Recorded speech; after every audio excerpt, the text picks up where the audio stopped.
Welcome to Science and Nonduality. What is non-duality? The universal forces. It's the collective consciousness. Being aware. Trauma is not the external event that happens. Trauma is the impact of that event, which is the disconnection from ourselves. That matter is energy, energy is matter. That's what EMC squared is about. There's a language without nouns. There is a language without subjugation. There's a language without objectifying. But if it's recorded, then there is a collapse. But if it's not, then it's the infinite potentiality.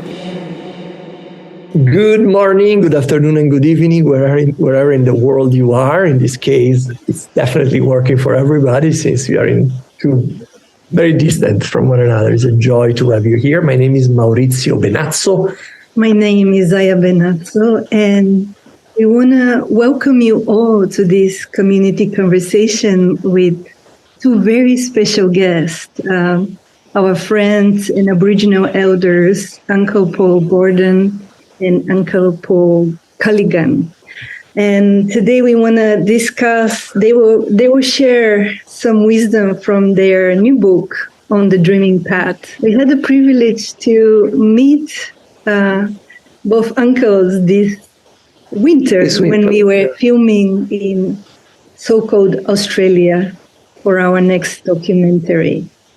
So welcome everyone, and welcome Uncle Paul Gordon. I want to read a little bio just to make it, I think, a bit formal. Yeah. So let me start with Paul Callaghan. He's an Aboriginal man belonging to the land of the Warimi people, located on the coast of New South Wales, just north of Newcastle. For many years, he has held senior executive position in Aboriginal and non-Aboriginal related service area. Paul is a speaker, a storyteller, a dancer, and an author. Paul's passions are driven by his belief in the power of story to create a better world. Actually, as I'm about to read your bio, Uncle Paul Gordon, would you rather present yourself instead of pronouncing your land and your people? Okay, I'll do it. Paul Gordon, Nyampa, Barkanji, and Murawari Aboriginal descent, which is the three big tribal areas of Western and Northwestern New South Wales. And I myself have worked all my life for Aboriginal organisations throughout New South Wales. And my gift, I guess, to the world and to myself is what I received from my elders through our lore and culture and ceremony. And I love it, and I love to share it and pass it on because it's a beautiful connection of unity with one another. Can I just add to that? Because Uncle Paul is my elder and he's not my blood uncle. I call him my uncle out of respect. So I'll be sharing some things that I might go, well, everyone will know that, but you might not. So Uncle Paul and I met probably 23 years ago, roughly. And in terms of my background in Western qualifications, I've got a diploma of surveying, a diploma of drafting, I've got a Bachelor of Commerce, I've got a Certificate 4 in training, I've got postgrad quals in executive leadership, executive coaching, emotional intelligence, governance, and I've also got a PhD.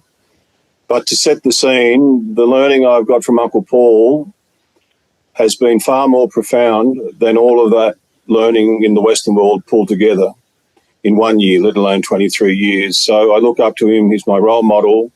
And it's such a privilege to be able to share a book, to share his wisdom. And it's such a privilege to share this with you today because his knowledge is phenomenal and comes from a place of love. Beautiful. Thank you. Thank you. Thank you for giving a context to your relationship. That's important to know as well. And maybe we can just begin. There is a lot of misunderstanding in the West we have about the dream time, what do you mean to be on the dreaming path? It's a beautiful title, but I fear we often misunderstand what actually Aboriginal people meant by dreaming time, dreaming path. I'll hand to you, Unc. Very good. and thanks for your kind words, my dear brother. We have the dream time, which is basically a time of creation, of when things came to be. And then we have the dreaming, which is the journey from that creation time through to now. So there's lots of stories travelling from the time of creation through to now. So these are just the journeys of our ancestors, of ourselves. In our language, we call it the Ngurumpa. The Ngurumpa means my place and my relationship with all things in my place. And it teaches us how to live, how to follow the law. And it actually teaches us that we're all one. We're one with everything. We're one with one another.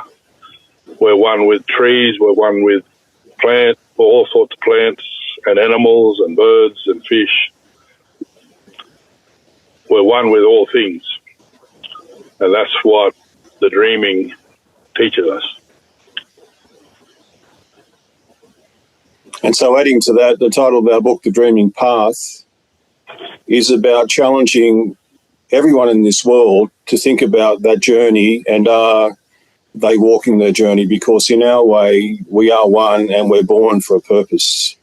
But as we grow and we are forced into a school system where externalities are starting to tell us what success looks like, and then well-meaning family and then society and then media starts to tell us what a good life is, we are diverted from the dreaming path, which is our journey, and we start to get clouded in terms of economic prosperity, materiality, consumerism, and we start to lose track of who we are and walk our footsteps. Hence, the dreaming path is our personal journey, and it's really important to listen to the wisdom that Uncle Paul shares, to remind ourselves of the intuitive wisdom that's within us and connect with our inner self to go, who am I, what is my journey, and how do I make sure I'm on that path rather than diverted continuously.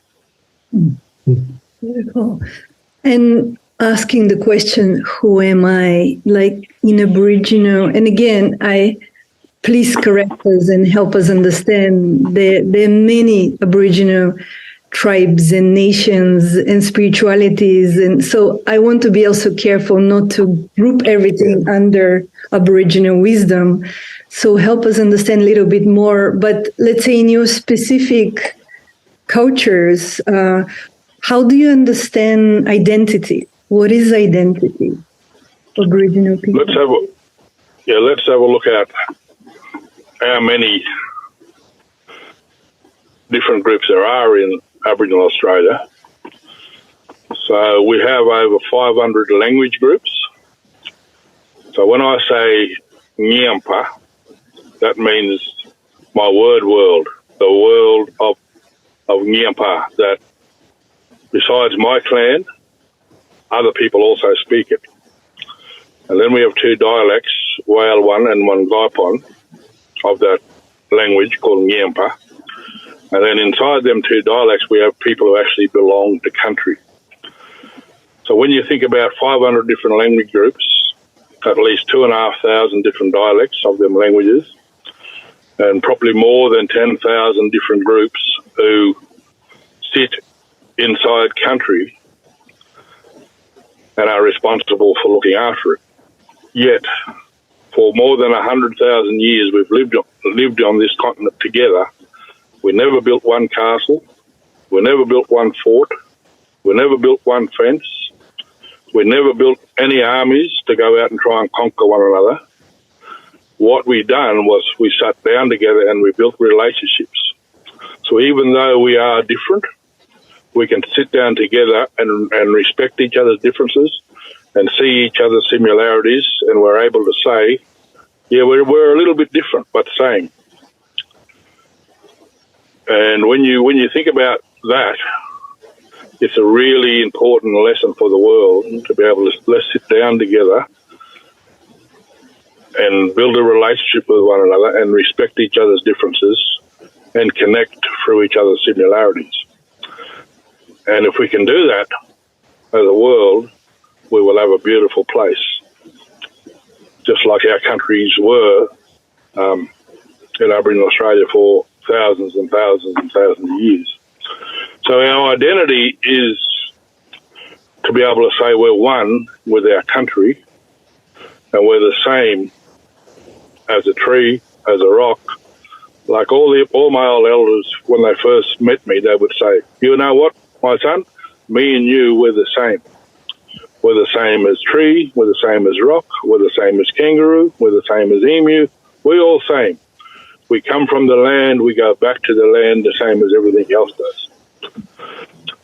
So we see each other that way.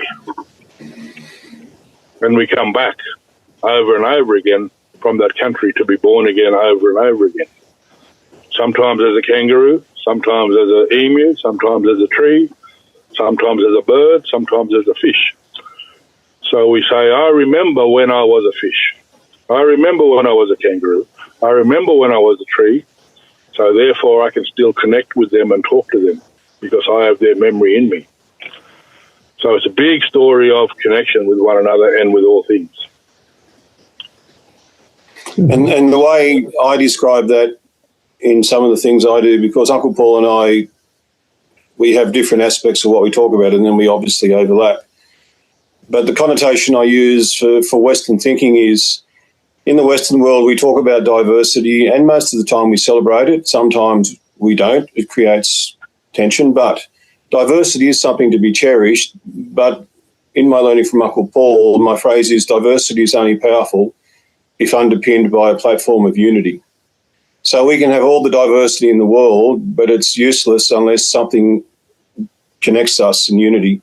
And in our way, it's the Nurumpa, and that is right across all those 500 nations, we all had story and song and dance and artwork that told the story about we care for our place and all things in our place. That's our responsibility. And you think about the world. If the entire world focused on a platform of we must always care for our place and all things in our place, then the world would be a far different place than it is now, because that is what builds all the diversity. All the diversity sits on that. And so then the diversity becomes really powerful, because in traditional times, when we went to another place and saw a different dance, we'd go, wow, how great is that? And I've been shown that, and it's a gift that's been given to me. And that diversity is so special because I know that I don't have to be threatened, because even though that's different, we're still one. And that's the really big story about creating the oneness right across the world, because we are this one entity, we are this one planet.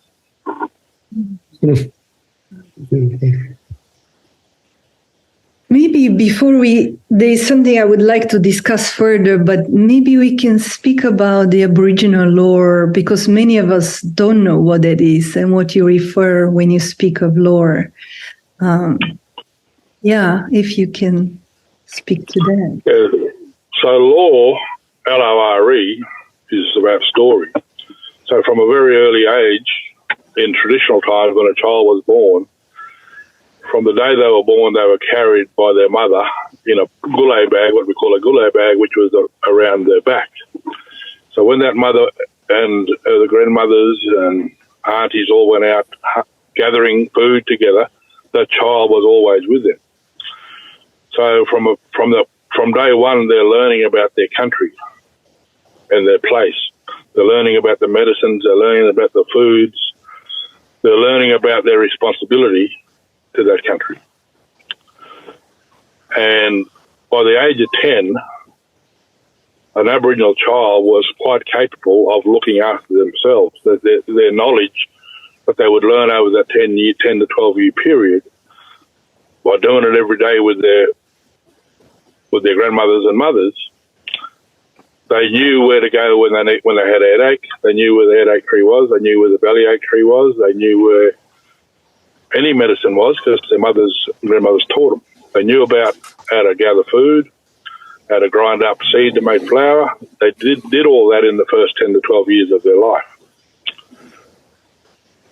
And around puberty, we would then take the boys and they would go through ceremony, and the girls would stay with the grandmothers and mothers, and they would go through their ceremonies. And our ceremonies taught us about our spiritual responsibility to our country. and to our stories and to each other, besides our physical. And it also separated the boys from the girls, so that at puberty, you never had young people coming together and having sex and creating babies. So by removing the boys from the tribe and taking them out the bush and putting them on a journey of ceremony, which would last for 5 or 6 years, and when they came back, they were then ready to be married off. But over them 6 years, they learnt their full responsibility for their place. And that's what ceremony is all about. To put it, the secret's sacred, a lot of our ceremony, but it's about being born back into country, being given the responsibility to look after country and all things in the country, to understand our responsibility to our totemic animal or tree or plant relationships with one another. And you learn all that. And then when you come back, you have to live that life of responsibility. So that's what law is to us. So from LORE law, which is story, we get LAW law, which then says, right, if you break the laws that you've been taught, there is a LAW law which will punish you. So we're given rules that we have to follow, otherwise there is punishment. But because you're taught the law in love and fully understanding, you don't want to break the law because you want to carry out your responsibility. Just tapping into that, a thought came to me about tapping into law and Nurumpa and diversity. When Paul and I share in podcasts in our book, we always provide that big overview, so the big picture. But it's really important in Australia, but also across the world, that then with that big overview of unity, people explore local story with local people and local community and local country to find out what the stories are for that area. So quite often what we talk about is we aren't here to give answers because we can't speak on behalf of anyone other than what we've been given. We're here to open up minds, to give people ideas on how they can go and seek local answers and then fit that within this broader context of caring for our place and all things in our place. So local story is really important as well. It's not about listening to us today and say, I've got it all figured out.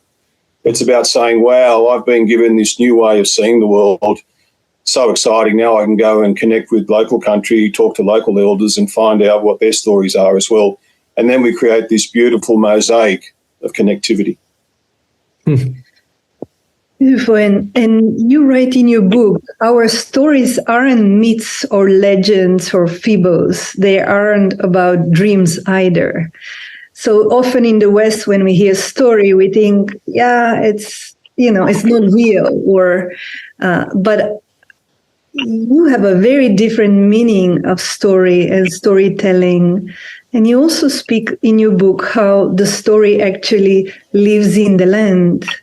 So connecting to what you're saying, Uncle Paul, Callaghan, that the story is wherever we are. We just need to listen. Anything? Yes, and we've got a pretty good time to share yarns today, Uncle Paul. Why don't you tell them the story you always tell when we do the workshops together about Thikibilla? Thikibilla. Yeah, so I'll tell what they call a Dreamtime story, what I call a Ngurumpa story. And the word Dreamtime is an English word, and it came from an anthropologist who actually was sitting down with the whole Aboriginal elders, and he was asking them about creation time. And they started to tell him the story of the journey of these animal ancestors. And to him, it felt like they were in a dream state while they were telling him. So he called it, that's where the name Dreamtime come from in the first place.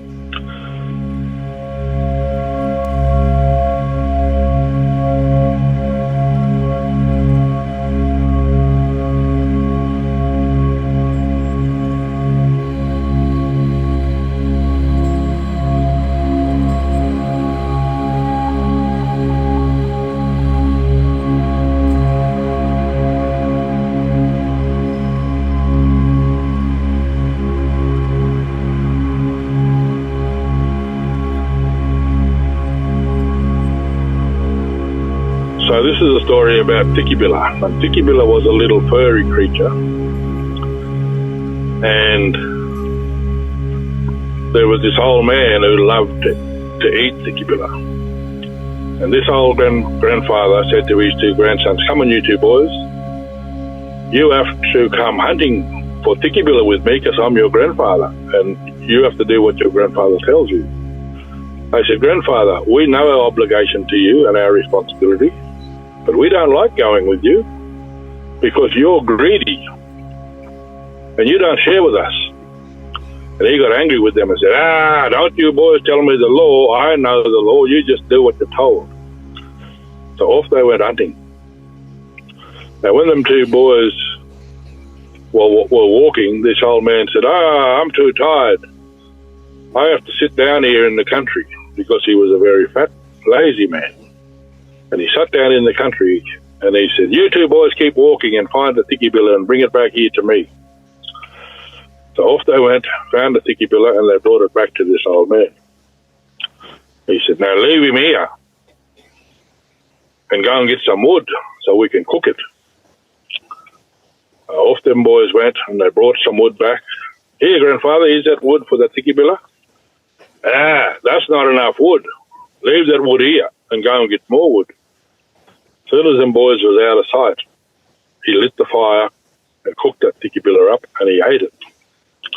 When them boys came back with the extra wood, they said, "Grandfather, where's that wood?" "You took too long.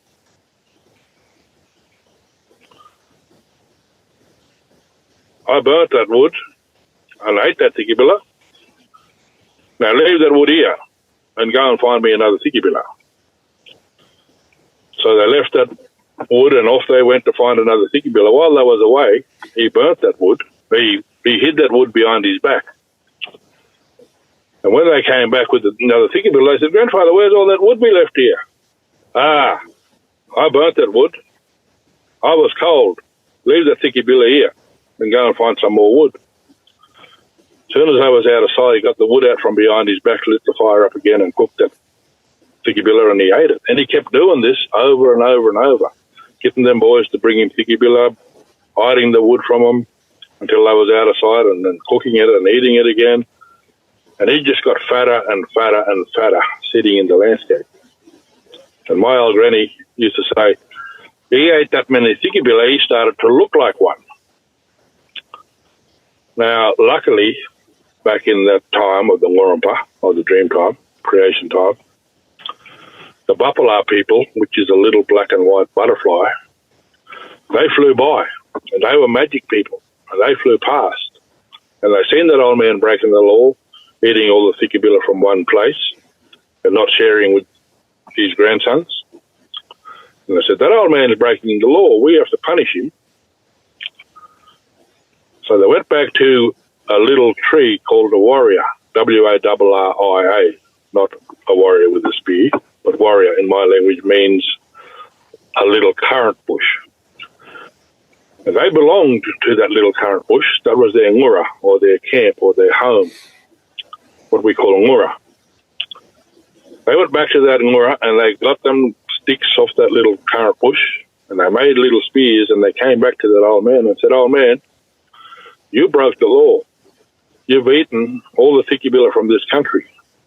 There's hardly any left. You've eaten that many Tikibilla, you look like one. And because you broke the law, we're going to turn you into one and we're going to spear you." And they turned him into a Tikibilla and then they speared him with thousands of spears. And that's how that little echidna came to be in our stories. The little fellow with all the spikes all over him that looks like a porcupine. Okay. Yeah, so that's how he came to be in one of our stories. Now, them butterfly people said to them two boys, "You two boys must be hungry, eh? That old man never shared no food with you." They said, "Oh, we're very hungry." They said, "Well, come back to our ngura, come back to the warrior bush, and there's heaps of fruit on that bush, and you boys and girls can come here as many times as you want and eat the fruit from this bush, because the butterfly people want to share it with you. But because of that old man and his crime and his greed, no adult can eat the fruit of the warrior bush again. And that's still law in my country. So as I grew up as a child, I ate the sweet fruits of the warrior bush and I shared it with the butterfly people. And I learned to love the butterfly people because they gave to me. But as a man now, I can't, when I see that beautiful fruit full, I can't touch it. I have to respect that law. So from the story, we learn our responsibility to our country and our relationship to our country and who can do what in our country and what happens to people who break the law. So from that one little story, you learn all this truth and all this knowledge. So story is not like a dream or a myth. The story is actually knowledge. And growing up in the bush as a child, learning this from my old people, learning about the country, when I was about 13, 14, I said to my dad one time, you know, Dad, I really love my country. He said, why is that, mate? And I said, because my country gives us everything we need. We don't need shops. We don't need supermarkets. Our country gives us our food, our water, our shelter. We just have to learn how to gather it. And I said, I really love this place. So from the stories, we get knowledge, and from the knowledge, we develop love and passion for our place. And when I think about that, Aboriginal knowledge compared to Western knowledge, and I talk to a lot of university professors about it, is that our Western knowledge binds us to a system and enslaves us to work in it for 70 years in the hope that one day we'll be rich and can retire. But Aboriginal knowledge frees you because it allows you to just exist in country and belong to country. And that's a really important message, that around the world in all these beautiful places there is natural medicines, natural foods, and all you have to do is seek the knowledge and connect to it and respect it and love it, and it'll look after you. And then that, in turn, gives you the responsibility to look after it. And that is very freeing, because in traditional ways of life in my country, which is saltwater country, east coast of Australia, our people did what you would define as work, that is things I need to do to live and survive, about half an hour a day. That's it. Work was done. And then what do you do for the rest of the day? You sit and you share story, you create knowledge, you visit, you socialise, you network, you build relationships, because in our culture, our definition of success is the richness of our relationships with each other, with ourselves, and with country. In the Western world, it's materiality and what can I accrue and how much power can I get. So our people used to sit around and yarn and do exactly what everybody else wants to do when they retire. Our people did that every day. So when the colonisers came and saw our people sitting around, they went, oh, look at those lazy blacks. And that's where the myth of the lazy black comes from. It was because they didn't understand our story. And this is a big message for the world. We need to spend time listening to each other's stories. We don't do it. Uncle Paul and I, many years ago now, were sitting in a part of Sydney, just sitting there about to go into a meeting where we were going to present on culture. And we're in a food court, and I noticed everyone around me looked like they were grey. And I said, oh, look, everyone's grey. They're just grey. They've got no spark in them. They've got no colour, no spark in their eyes. They don't walk with any energy. And that's where we realise people aren't living good stories. They're not living good stories at all, because they're caught up with this system that jails them for 70 years. They're not free at all. And so this taps into the Aboriginal way of thinking in terms of story. Live a good story. And the old people say, when we leave this world behind, all we leave behind is our story, so make it the best story possible. For everyone out there listening to us today, please think about that. You're special. You're here for a reason. Uncle Paul's taught me everything is not just people. Everything is conceived in love, born in love, lives in love, and goes back to love. So embrace the love and walk in colour. Embrace your story. And a lot of people aren't living the best story possible. I see a lot of people that are absolutely caught up in endurance rather than resilience. It's like a marathon. Every day it's like, I've got to get through this one and another one and another one. And when I'm 70, then I can finally get off this treadmill of busyness. You've got to say why. Why do you need to rush around? People are rushing everywhere, but what are they actually achieving? What are they leaving behind? What are they passing on in terms of a legacy? I'm writing a book on, me and Uncle Paul are writing a book on leadership at the moment. And the Western term of leadership is to achieve outcomes with finite resources in a time frame, very, very narrow.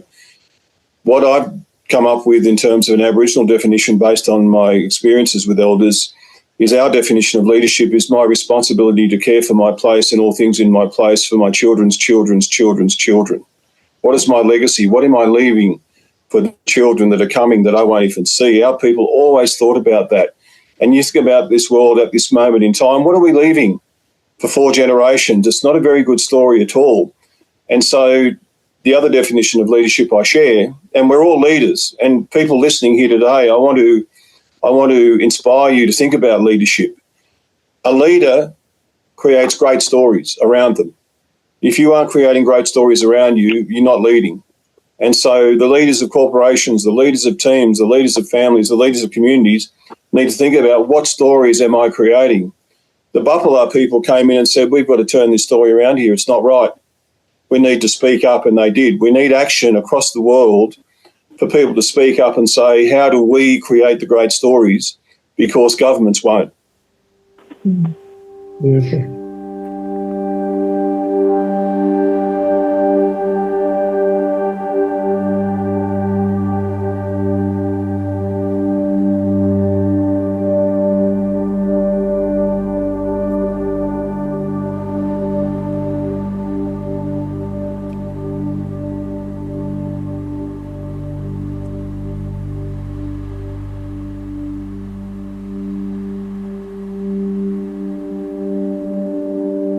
Wow. Yeah, the story the world is living today, not to oversimplify, but the reality is here. We're facing it all, the wars, the climate collapse we're experiencing. And one thing I keep hearing from you is the importance of relationships, how we educate our children, we take them to school, but there is no relationship there. So the knowledge they receive is hollow in a way, is not related to the experience, nor to the land, nor to the... And that's the sad part about our Western education system. Our Western education system teaches our kids skills so that they can get a job, so that they can become a part of society and work. So we actually give them the skills that they need to be slaves in a system, and then we encourage them to buy houses and to buy a car and to try and build wealth. And that's a very different system to the Aboriginal system. The Aboriginal system was, from the day I was born into country. I was a part of the country. I never had to get a job to get some money to go to a bank to get a mortgage. From the day I was born into country. I had a home from the day I was born. And when you think about the Western system, it doesn't connect us to our country or to our environment. So when I actually say to the people from Sydney and Newcastle, like the big cities on the east coast of Australia, what will you do when someone drops a bomb on Sydney? They go, we'll go bush. I go, what will you do when you get to the bush? You know nothing about it. You'll die in the bush just like the pioneers did, just like the first Europeans who came into our country. You'll die like them because you still have no knowledge. Even though you've been living in Australia for 240 years now, you still know nothing about Australia. You still know, we have thousands of different plants, yet the best most Australians can name is a gum tree and a wattle tree. So there's probably more than 1,000 different gum trees. There's over 600 different wattle trees. That's just two species of tree that I'm talking about. Yet there's thousands of species of trees that most Australians know nothing about. When I ask them, name some inland rivers in Australia, they can only name 2 when there's about 50 different rivers, but they're completely disconnected from their country And the Western education system doesn't teach them about their country, their place, their story, their responsibility. It talks to them about go out there, be greedy, take what you can, build wealth, don't share, which is completely the wrong way of living our life. We should be taught about the environment, our responsibility to the environment, and how we give back to the environment, because we're not separate from the environment. We rely on the environment every day to exist. We're completely right in the middle of the environment, yet we think the environment is over there somewhere and we're over here somewhere, which is really weird. You know, we're a part of it. We need it. We can't exist without it. So let's start to care for it and look after it and love it the way we should. So tapping into that, I'll raise it because it may be in some people's minds across the world in terms of recent events in Australia. There was a referendum a week ago. And the referendum, in essence, was the result of decades of conversations and requests from Aboriginal people. So it's not a recent thing.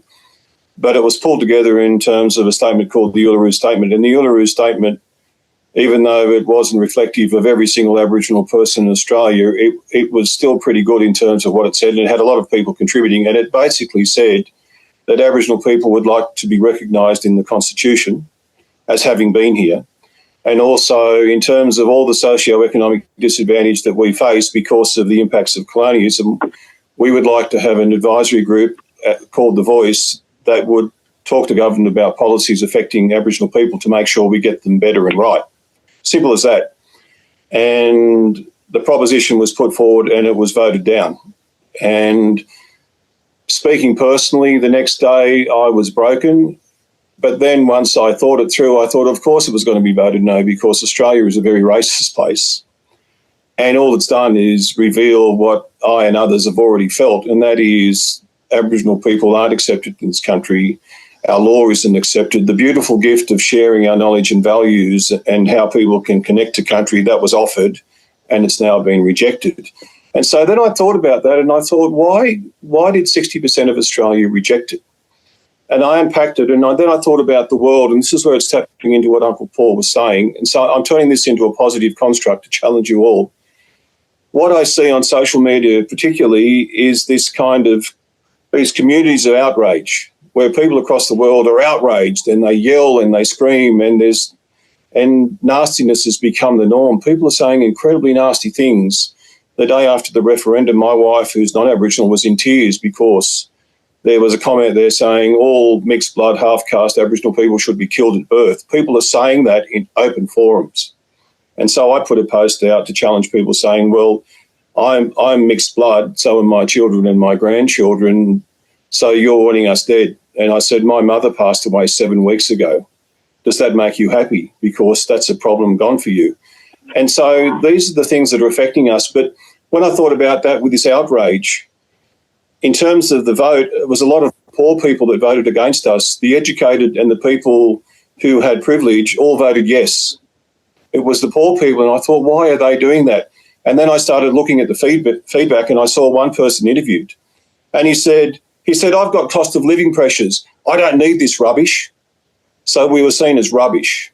And so it's really sad that this country has the longest living culture and this beauty to share, and people don't want to become part of it, because if they do, they become part of country too. And then I thought about that, and I thought, okay, so these people are saying it's not fair because there's a myth that Aboriginal people get free cars, free houses, free money, free everything, and we don't. 90% of Aboriginal people are in the bottom 10% of income earners in this country. So I thought, okay, what I'm listening to now are people that are thinking they're missing out, and so this taps into Uncle Paul's story about greed. And what we've become in many instances across the world is a take society. What can I get out of the country? What can I get out of the system? What's in it for me? Whereas if you look at the Aboriginal world, we're one of sharing. You get with any mob, and it always has been, whatever I get, I'll share it. And so this is a challenge for the world. How do we turn the me, take, including taking from the planet, how do we turn that around and say, no, I'm going to stop that take. I'm going to start sharing. And part of that is you think about housing. Traditionally, our houses were open so we could see each other and yarn. And if you wanted something, you didn't have to go and steal it. Someone would give it to you. But what are our houses now? They're our little mini castles. We go and we lock the door, we lock the windows, we have bars. We say, keep away from me, world. I don't want you coming near me. I've had enough in the workplace of people around. You're annoying me. So we have a complete lack of connectivity. So instead of disconnecting and hiding, we should be going out and connecting, but communities aren't connected like they used to be. We don't share like we used to be. Once upon a time, if someone had a child, everyone would go and take food around for that mother and look after that mother and say, we're here all for you. When someone was sick, someone would go and care for that person. We look after each other.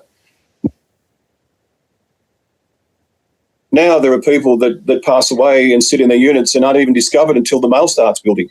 So we need to shift this paradigm and start taking an interest in other people's stories. And if you think of someone's stories in terms of a written narrative, every one of those lines, where do we all fit into that so we can all create this richness of character? Well,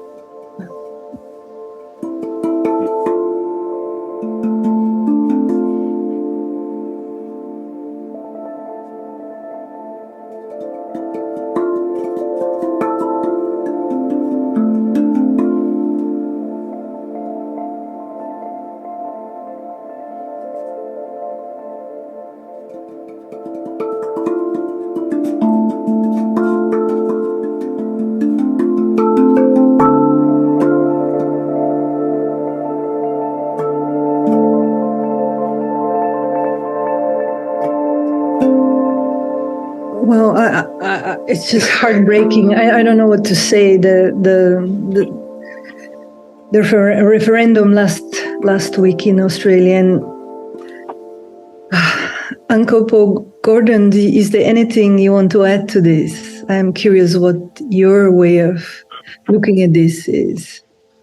Well, what the referendum, I always said that it'll be a no referendum because I know how the majority of Australians think.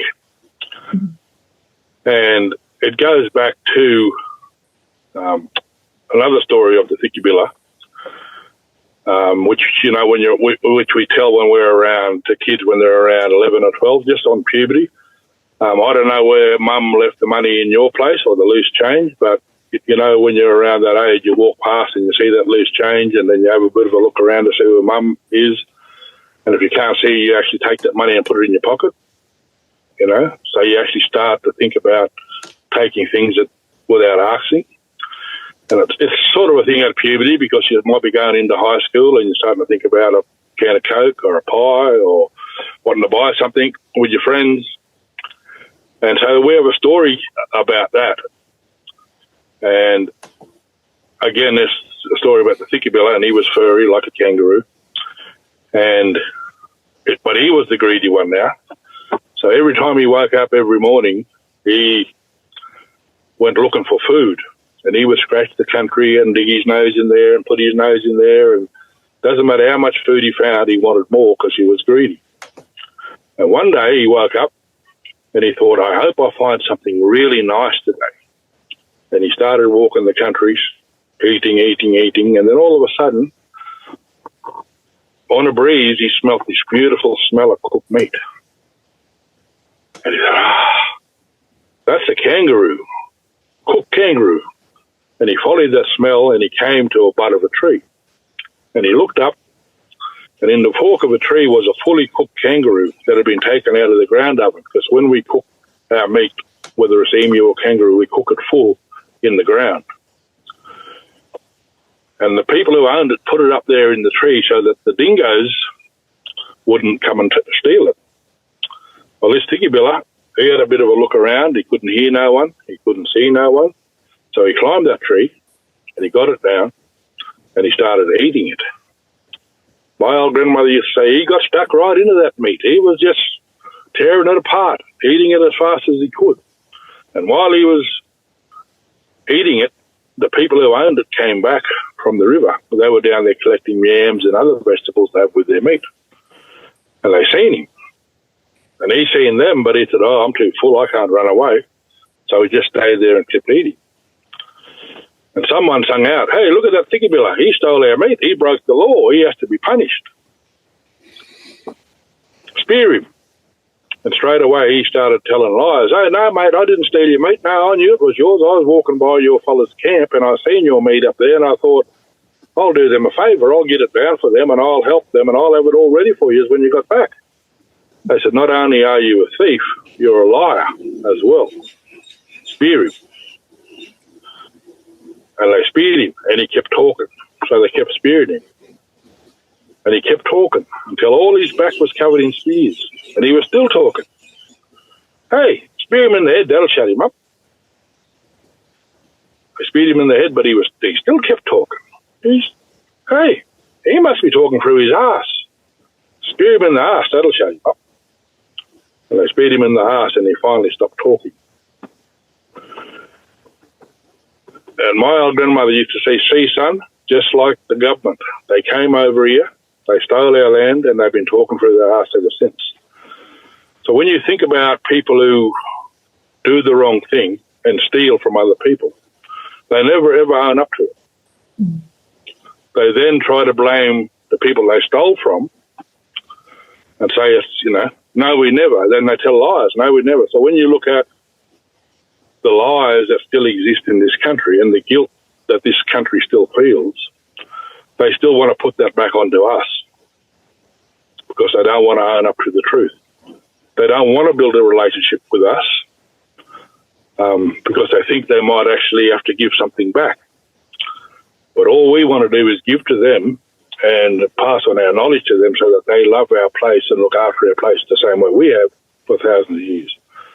We want them to connect with our country and take care of it for us because they're here. We want them to have our knowledge and have our love and passion for this place. That's why we want to keep sharing with the world. That's why we wrote the book, because we want people to actually love this planet, love this universe, because we're made up of all them things, and we need to look after it together. Beautiful, so beautiful. And just to clarify with that, sometimes people, and again, this is my view, they listen to Indigenous peoples and they go, "Oh, yeah, but I'm an outsider. I can't be part of that." Well, what I've been taught is the law and the connection, it belongs to the land, not the people. As the people, we've been here for a long time and we've been given the privilege of sharing that learning, as Uncle Paul said, goes back to story. But once Uncle Paul shares that story with you, you become part of that land as well. And then we form a circle where we are all brothers and sisters. We are all one. And that's what it's about. It's not about this insularity and us marginalising. It's about saying, "Come here with me and sit with me and we're together." And the circle is really powerful because the circle doesn't have a start or end. The circle has no weak points. And the circle, we can all see each other. So we trust each other and we're open and honest. And so that goes back to being truthful. So really what's so important is understanding story, and many in Australia don't understand the story. 30% of people that voted had no idea what they were voting about. So they didn't accept their responsibility of understanding and being informed. So the challenge is to share understanding, and this is why it's so important to talk to people like yourselves, and then for you to talk to your people that you know and create this ripple effect of shared story and understanding, because it's through understanding that we create education and learning. It's through learning we affect change for the better. And this isn't about winning a war. It's about creating a better future for our children's children's children's children. And do we want to be known as the generation that really had the chance to fix it, but we made it worse? Or do we want to be known as the generation that finally got that we've made some mistakes here?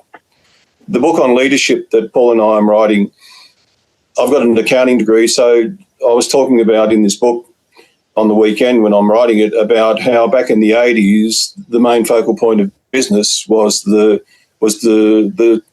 first bottom line, which is just profitability. Then from 2000 on, it turned into the triple bottom line, which was profitability plus environment plus social aspects. And so companies are going, "Yeah, I need to be a good corporate citizen. I need to be thinking about it." Now it's the quadruple bottom line. It's saying we need to have profitability, but we need to think about the environment. We need to think about social aspects, which is people. And we also need to think about culture. And I said to my wife, I've had an epiphany. The quadruple bottom line is the law. because the law says I need to care for my place and all things in my place. Duh. So companies at the leading edge of corporate strategic vision are actually now connecting with something that's 100,000 years old. And how wonderful is that? And so that's why we cast this net out. People go, oh, what can I learn from Aboriginal culture? You can learn everything. You can learn everything. I know, because I was stuck in that assimilationist world and I had a nervous breakdown and nearly killed myself.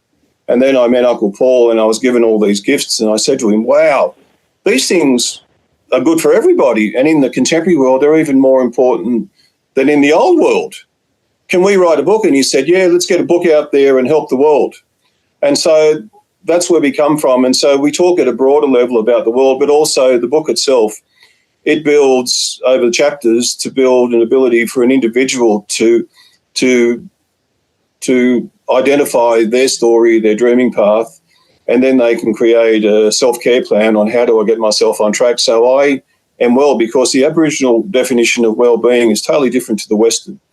Our definition says we can't be well if people around us aren't well and if country's not well. So I need everyone in my community to be well, Aboriginal and non-Aboriginal. So I need to care for everybody and they need to care for me and we all need to care for country. So imagine if the world adopted that we all cared for each other and cared for country, and that will enable us to be well, then we would have a place of well-being. And all the things we talk about, they're not alien kind of historical nuance where you go, well, that was interesting. These are stuff that you can live and breathe that are more important now than they have ever been. Wow. Well, I just thought I remember in Paul Gordon when we met you in country last February, you said something like what you just said before, and it completely blew my mind. You said, well, if you're here and you live here and you eat this food from this land, you breathe this air of this land, you are connected with all our brothers and sisters. They are your brothers and sisters as well. And gave me a feeling of belonging that I never had, even in my own country. In a way, the way you said it, well, this is, I felt so home. It was like... And this is where that story of we're all one, we're all the same. We all come from the same place. We all go back to the same place. So when you think about where you live and the water you drink, where's your water come from? Your water comes from that place. So you're taking in the nutrients and all the other things that's in that water into your body. If you're a child and you're born and you're inside your mother's womb, she's eating from the country. She's eating and drinking from the country. So you're growing from the food from the country and from the water from the country. So you are a part of the country. So people who go, we're descendants. I'm a descendant from England or Wales or Ireland, but we've been here for 5 generations. I go, well, if you've been here for 5 generations, you belong to this land. Everything you're made up of has come from this country. You've been drinking, your ancestors and you have been drinking the water and eating the food produced on this land. So you're a part of this country, not from somewhere else. You're a part of this land. And when you connect to country that way and realise that, then you'll start to look after it and go, because when I pass away in our stories, I'll go back to the land and I'll become part of the land, and my water will go back to the creek and then back to the river and then back to the sea, and my water will be taken up and become cloud, and my water will fall like rain, and it'll fall on my body, and grass will grow in me and I'll become grass, and kangaroo will eat the grass and I'll become kangaroo, and tree will grow in me and I'll become tree, and fruit on the tree the bird will eat and I'll become bird, and I'll do this over and over and over again. So my old people say, we've been here forever. We've been coming and going from this place since time began. So when I say I can talk to the kangaroo, it's because I remember when I was a kangaroo. I've got 4 little kangaroos just over here sitting next to me, which you can't see, and they're orphans that me and my partner rear and look after because their mothers have been killed by cars and So we're carers, and it's wonderful to hold these little beautiful creatures in your arms and give them life and watch them grow up and communicate with them, just to be able to connect, to country and to all the things in the country. Even to go and sit under a tree for an hour every day and listen. One day you'll be really surprised. You'll start to hear that tree. Oh, we're gone. We We can hear you. We lost. We lost. Wow. He'll have to come back in. But while he does, what was I thinking about? Oh, yeah, when I was talking about it's not all of society. There's a lot of people that get it, but with this outrage society and this society of nasty, if you think about what we've been saying, when as an individual we hurt someone, you think to what we're saying, we're actually hurting ourselves. We're hurting ourselves, and then we go, oh, I don't like that, I'm angry. I'll hurt someone else. And so we're hurting ourselves every time we do it. So we're just building and building and building this hurt. And so this is where we need to turn it around. And that goes back to the cornerstone values of Aboriginal culture right across Australia. And these are shared right across the world, I believe, spiritually. And so our 4 big values to live by are love, respect, humility, and always share. So in anything you do, think, am I coming from a loving place? Come from a place of love, not a place of deficit and hatred. Come from a place of love. Am I being respectful? And part of this, by the way, is yourself. Am I loving me? I write a lot about respecting ourselves. A lot of us are really good at loving other people and respecting other people, but we don't look inwards because it gives us awkwardness and cringe because we're taught not to love ourselves. Look inside and go, I am going to respect me. I am going to love me. So love, respect, and then am I being humble? One of the really big problems in the Western world is that from school we're taught to compete. So there's this difference. I need to compete against my classmates and be the best. I need to play sport. I need to be the best. Then we go into high school. I've got to really be the best so I can get into uni. When I get into uni, I need to get the best grades so I can get a job. When we go for a job, what are we doing? We're battling and fighting each other because it's called a competitive selection process. I must fight you. Then we get into the workplace. We're fighting each other to become the boss. And then, because I used to lecture in economics, I understand the economic system, and it understands the enemy, really. It's called the competitive market. So worldwide, we're all stuck in an economy that's anchored to a thing called the competitive market. So the whole world is geared that I must fight you. I must fight every one of you. Now, that's crazy. That's crazy. You think about that. I must fight everybody. Why? Why can't I share? There are 8.8 billion people in the world. There is enough there to share. Why can't we share? And when I say share, it's not just material things. We share knowledge in the Aboriginal way. Uncle Paul talks about it all the time. He says, knowledge, if not shared, has no power. Share the knowledge. Don't worry about IP. Share it, and it'll come back somewhere. It'll come back and do good. So share everything. Share it. And so when we share, we care. And so that's the thing to say to ourselves. So in any part of life, I do a lot of mentoring with a lot of people, and I'll unpack those 4 things. I'll say, let's look at love, let's look at respect, let's look at humility and share. And invariably one of them will be, yeah, I've got cranky and I'm isolating, and I need to turn that around. Because when we're not humble, it's ego. And we're taught to be egotistical. We're taught we need an interview to show up and show off. And now with social media, you've got influencers, and what are they doing? They're going there saying, look at me, look at me. And so we've got young people saying, I'm not like them, so therefore I'm no good. And so it's really dangerous to have this comparison society where we're comparing ourselves to everybody, because invariably it's going to end up like, okay, I'm not up to their level. Imagine if I tried to compare myself to Usain Bolt, every day would be miserable. But if I just go, no, I don't need to compare, I'm born perfect. If I know I'm born in love, I'm born perfect. So I don't need to worry about all of that. Wonderful. Thank you so much for being with us today and for your love in general. Good to see you all. Likewise. Yep. Stay strong and stay connected.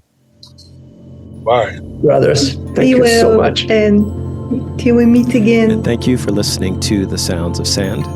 We invite you to explore more of our talks, dialogues, videos, articles, events, and and offerings through our website, scienceandnonduality.com. If you've enjoyed this conversation, please consider becoming a member to access our massive library of SAND content, available exclusively to SAND members. And we would love it if you could leave us a review on Apple Podcasts, Google, and Spotify, and share this episode with your family, friends, and all sentient beings. Be well.